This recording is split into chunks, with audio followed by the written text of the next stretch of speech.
Đạp khen thôi kìa. Hả? Là hai đôi. Cô thằng đó đi thì cái lừa cô nó có cái đứa cô lo đấy. Một số thằng này quăng nó cho thì còn làm ra cái tao hỏi lại cái là pin hay là pin đang pin nó bay bằng cái ôi ý thắp qua nụ thì bằng cắt pin ngon ôi này.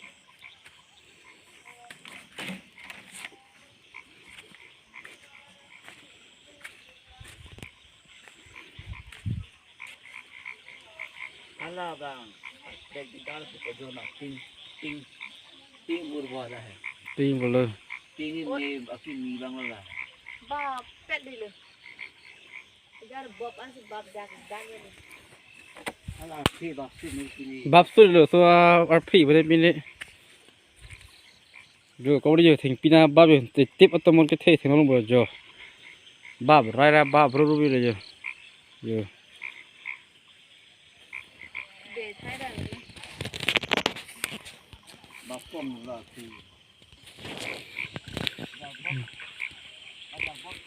mất tí rồi chụp cho nó con đi rồi nó mất tí rồi biết rồi giáp rồi rồi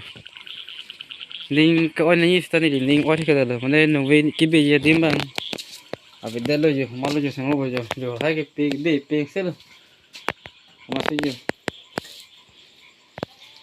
bây giờ linh oi bây giờ cái linh oi cái đó mà xí linh oi cái này mà xí du mà lại rong rồi rồi nó giờ tí hàng ton rồi dọc lắm rồi rồi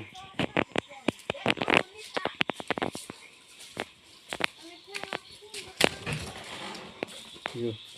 mà hay mà đầu tiên là hay rồi club thì mất lọc bao nhiêu gì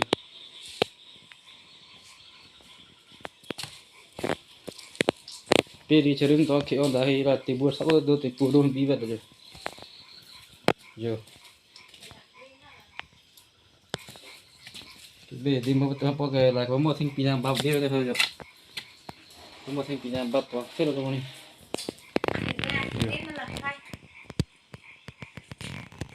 này này nhìn suốt cái tên này nhìn suốt là cái thế tiền tung hoàn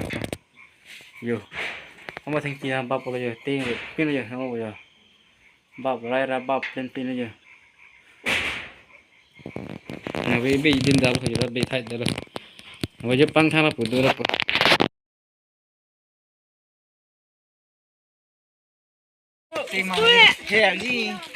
rồi nếu về tôi mà tiếp thế nó hốc ta hem tôi thay pin là xin bà tới rồi rồi rong phía đó chụp phim ra về tới giờ đó tôi biết ăn rồi ninh coi cái lên ninh chẳng rong phía là rồi mới ông số đi rồi Ninh ơi là ninh rong rồi hem tôi thay tôi xịt lon đom cái làng rồi đom tiếc hem ta về để thèn làm không When I have to learn to start a bit,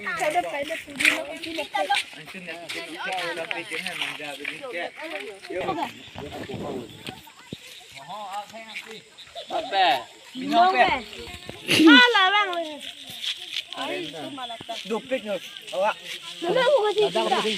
Karena apa yo? Ulah sosis giờ đây ạ tôi với tôm thiเลยthằng nó bây giờ à về pin thành pin rồi xây thì bị tay ní là chủ ní cái tim năng crab lo nó đã con crab rồi giờ à thôi thành pin thui rồi đó giờ chủ ní năng crab rai lo bên năng crab rai lo giờ giờ hem thành plin thành rai rồi còn ní giờ thì nó mới tông sẽ có cái để tụm học con ta cho nó cái gì cái thế để tụm băng phan thì chủ định đi là rắp tháp rồi là sẽ áp sẽ lang đồ vết lang thì vết lang thì bộ đây bộ lang bao cái chem cái chỗ lang mà bị đưa vào là bằng này đi hem băng thôi sẽ thành pin bao thôi thành nó rồi từ bây giờ tụm nó ta giờ thành nó rồi robot cái lock cái rồi rồi lại hem mang tới thang thế rồi hem mang tới bắp bệt chết luôn lại hem mang tới là rong thong mang tới băng dọc linh rồi ai mang tới bệt pin nó là vậy rồi hú rồi đó a ver pino yo yo tu anta he thano bo yo hai ro porque ini ni re thano bo yo no phik so por lo yo so lo yo ma to ver thi bây giờ đây yo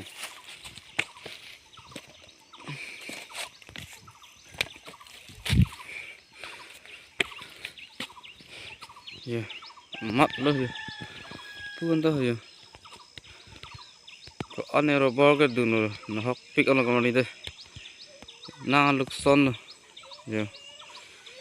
ngon bây giờ rồi cú là hem thêm ngon bây giờ hay là hem ta giờ ta sẽ hem ta về bên rồi ỏi chấp vào cái này masih mana nang jin số thật cái thế cái đinh này jin số thật men tông sẽ coi tông cho nó kiểu đinh chặt permanent phần nó rập thật đây là anh sẽ làm cái này bác làm làm đây làm cho nó rồi số tiền mà làm mình đây là paling phía số tiền hàng cái gì rồi hai cô về nếp bắp ăn được rồi đó cái gì em ăn xong rồi cô về rong bây giờ rồi hai cô về nếp đó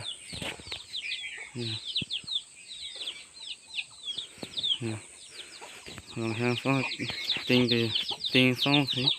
về rong sẽ bắt tận từ là bằng cái này li hem pi đó đặc cái gì don tin là son lo rồi tôi món nó về là nị rồi thế nó bây giờ rồi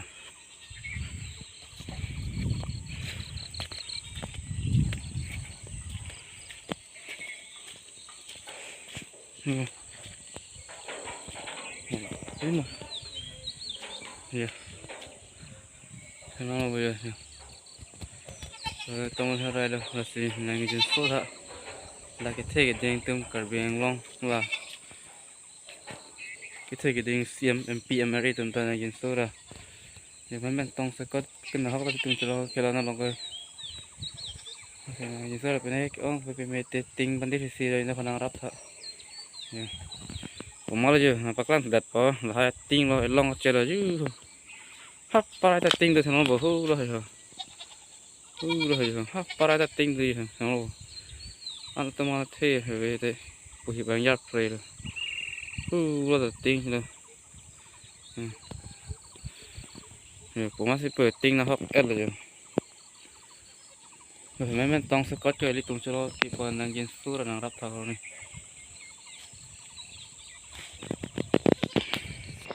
เดี๋ยวเราบอกอยู่ให้แฮมอันไหนเป็นอยู่ไม่ให้ลองที่ไปอยู่เราบอกอยู่อยู่ดอนเต้นแฮมตัวเพื่อนทั้งเราบอกตะก็อยู่ตะก็ปุ่นตัวแฮมเราอยู่ทั้งเราบอกอยู่ดูยี่เจ้าบ้าอยู่ป้อนดาวตะก็แฮมปีมาทางข้างล่างอยู่ก็เราปากก็เราตะก็อ้อยดาวเราทั้งเราบอกอยู่ก็เอาสิตัวละในประกันทั้งหมดเลยทั้งเราบอกอยู่ฮัทโซ่แฮมมันต่ำหมดเลยฮัทโซ่ทั้งเราบอกอยู่ลาบานนี่เด้อเอาทางที่รถสวยมันทำอะไรบุตรก้าวเป็นอะไรล่ะฮับปุ๊สิเดลฮับปุ๊ยพาอ่อยรับluônดอนเต้นให้ตาเดลตัวเตะรองเสียให้มันเตะตัวเต้นอะไรluôn là sự kết hợp cái này nhân số vector rồi theo nó bây giờ đặt cao hơn rồi đã làm đi ông này rồi là cái pizza thêm luôn rồi mà hơi tin phải có cái chính thang hình thùng của nó là thế rồi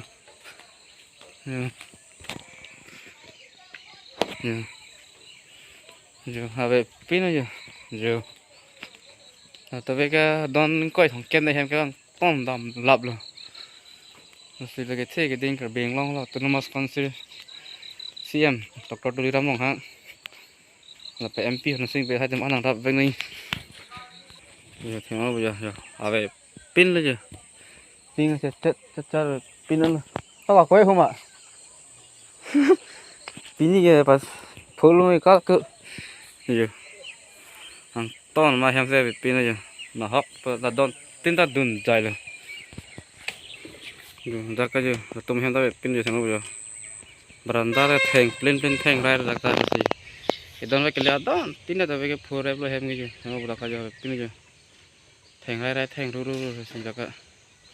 rồi hiện đòn ấm mà tụi mình sắp đến nó bao nhiêu bạc lăng đó rồi nên được có việc rong ăn có việc rong nhiều bỏ lặp ăn rồi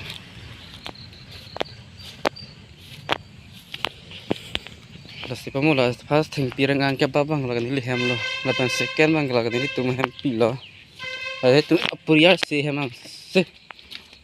si kebab lo nasi lagar beng long siem sar atum han chuni pi pelo penet ting ke chat phat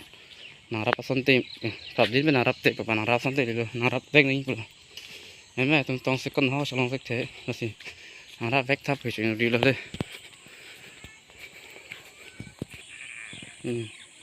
hai đứa con hay rồi bên này thằng bây giờ rụp lắp rồi